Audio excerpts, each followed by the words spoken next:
vuelta con los videos. Este sería el segundo video de la temporada 1.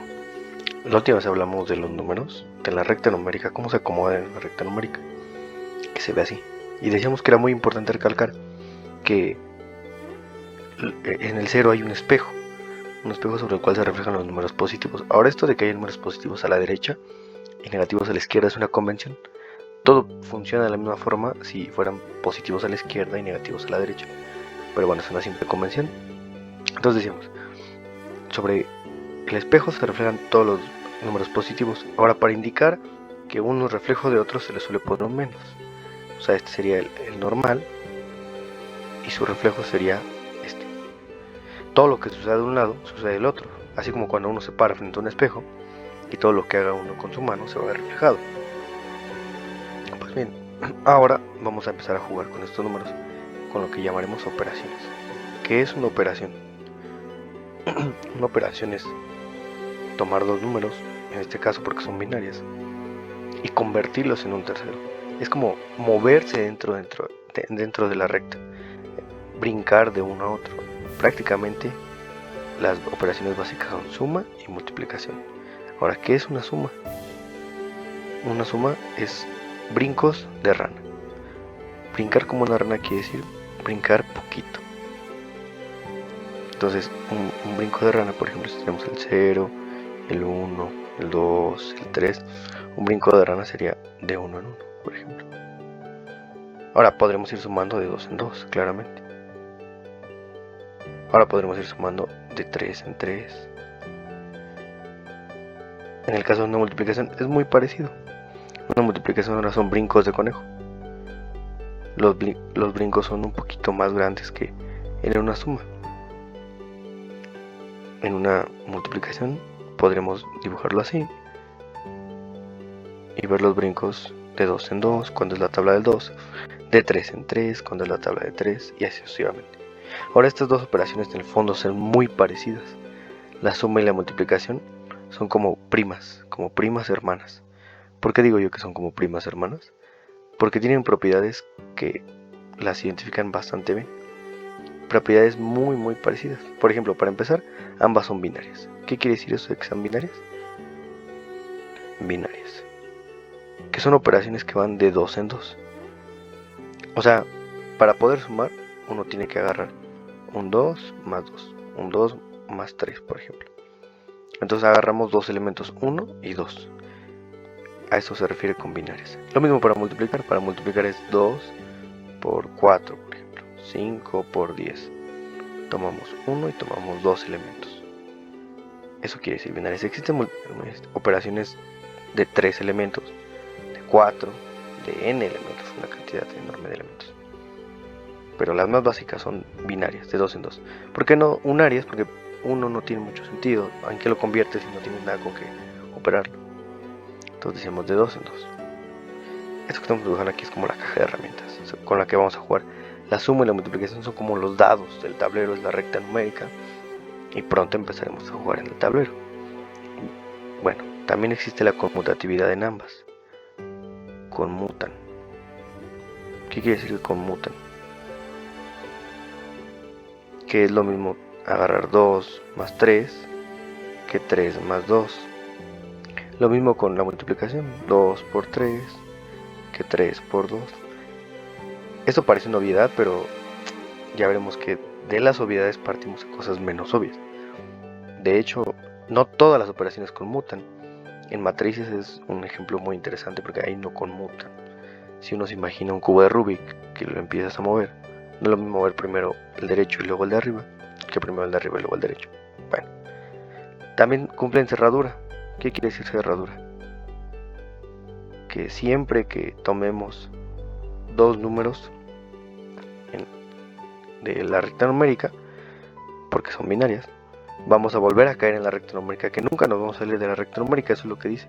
Por ejemplo, si tenemos el 1, 0, 1, 2, 3, podemos tomar el 0, el 2, el de acá, pero la cerradura garantiza que siempre vamos a volver a caer en la recta numérica.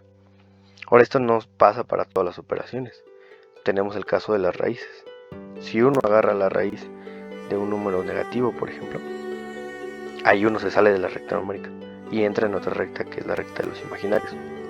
Pero bueno, esa es otra historia. Cumplen cerradura. Quiere decir que vamos a garantizar que siempre la suma y la multiplicación vuelve a caer dentro de la recta.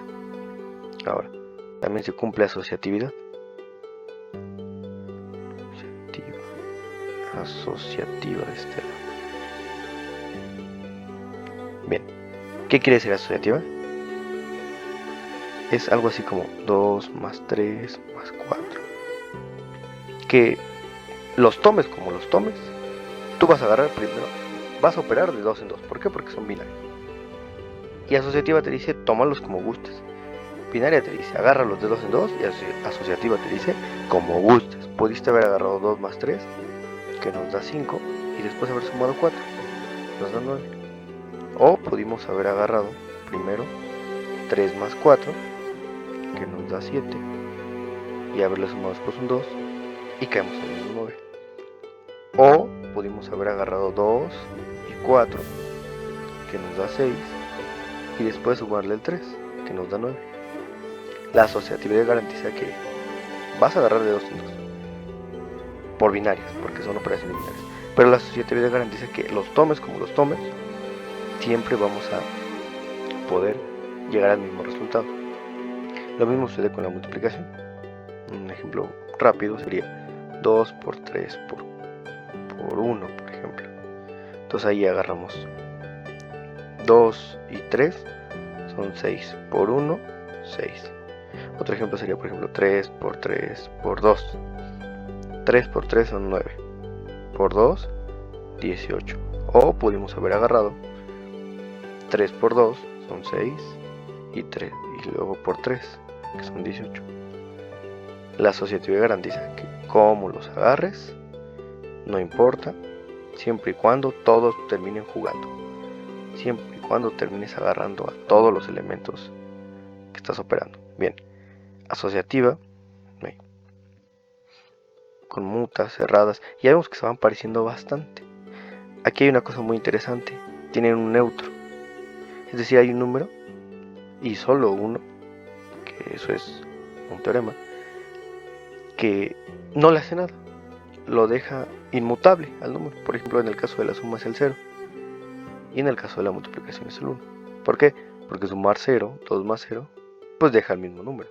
Es como pararse aquí en la recta, está uno en el 2 y dice, avance usted 0 pasos. Pues, ¿para dónde le doy? Entonces, queda uno aquí. Esta cosa tan burda como el 0, después nos va a poder ayudar a eliminar términos en las ecuaciones.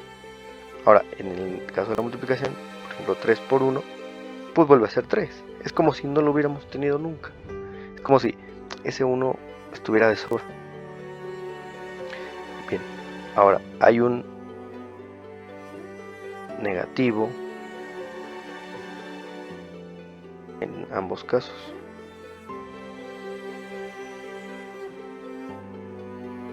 Se suele llamar un inverso, que es algo así como que todos tienen un elemento, todo número en la recta va a tener un elemento que lo devuelve al neutro. En el caso de la suma sería, por ejemplo, que hay un 3, por ejemplo, 1, 2, 3. Quiere decir que, por ejemplo, si yo tomo no sé, este 3, sería este 3 de aquí abajo. Existe un elemento, y solo uno, que sería este otro 3.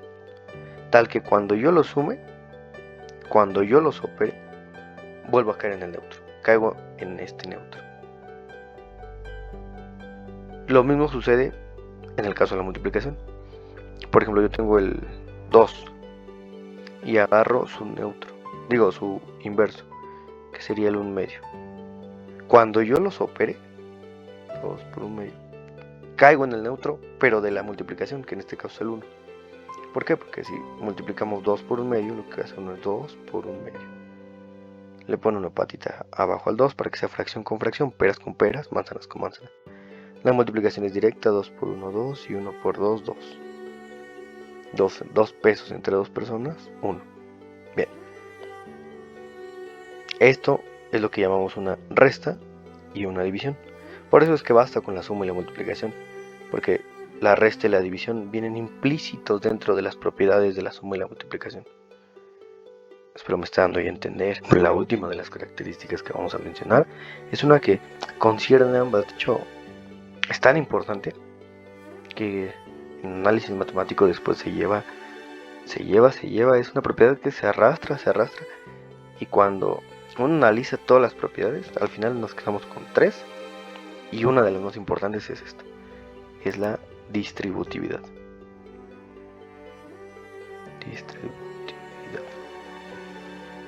Es el puente que conecta ambas, por eso la puse entre medio. Si uno quiere ir si uno quiere sumar, uno está en la suma, quiere brincar a la multiplicación, hay que pasar por distributividad. Y lo mismo viceversa, si uno está en multiplicación y quiere pasar a la suma, hay que pasar por distributividad. Ahora, ¿cómo es esto? Por ejemplo, yo tengo 2 y voy a multiplicar a un número que sería 3 más 4.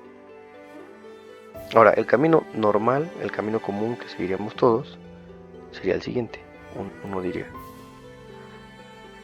el 2 lo sigo arrastrando, sumo lo de dentro, 3 más 4 que es 7, y al final multiplico 2 por 7, son 14. Pero la distributividad nos ofrece un camino alternativo. Lo que te dice es, espérame, antes de que lo sumes, tú puedes este 2 distribuirlo entre estos dos números. Entonces tendríamos 2 por 3 más, porque se respeta el signo que está aquí en medio, 2 por 4. Ahora, 2 por 3 me da 6, más 2 por 4 son 8, y 6 más 8 son 14. Hemos llegado al mismo resultado. ¿Y por qué? Aunque parece más largo, habrá veces que solo podemos tomar este camino, porque a veces el otro camino, el que conocemos de toda la vida, está bloqueado. Un ejemplo, por ejemplo, es con variables sería x más 2 más y. Ahora, si uno quisiera seguir el camino normal, tendría que ir así: sumar 2 más y después multiplicarlo por x. Pero hay un problema: ¿cuánto vale y? Entonces, ¿cuánto nos da 2 más y? Pero si no sabemos cuánto vale y, pues no podemos dar un resultado. Por eso es que ese camino está bloqueado, porque no podemos hacer la suma interna. Pero la distributividad nos permite el camino alternativo, que es, espérame, antes de que lo sumes, yo puedo repartir la x a ambos elementos de la suma. Entonces tendríamos algo así como x por 2 más x por y. Entonces al final el resultado es 2x más xy. Y hemos llegado al resultado por otro camino, porque el original está tapado. Pero bueno, esto es un poquito más avanzado. Nada más es para que se vea un poco cómo va la cosa, para dónde va la cosa. Y ya tenemos todo. Tenemos los dados del juego, que es la suma y la multiplicación, las operaciones, y tenemos las reglas, que son las siguientes. Esta es nuestra cajita de herramientas con las que podemos trabajar. Para resolver ecuaciones, al menos las de primer grado, se utilizan solo estas. Como recordatorio final y como conclusión, dejamos aquí las propiedades de suma y multiplicación con un ejemplo. Aquí tenemos los ejemplos.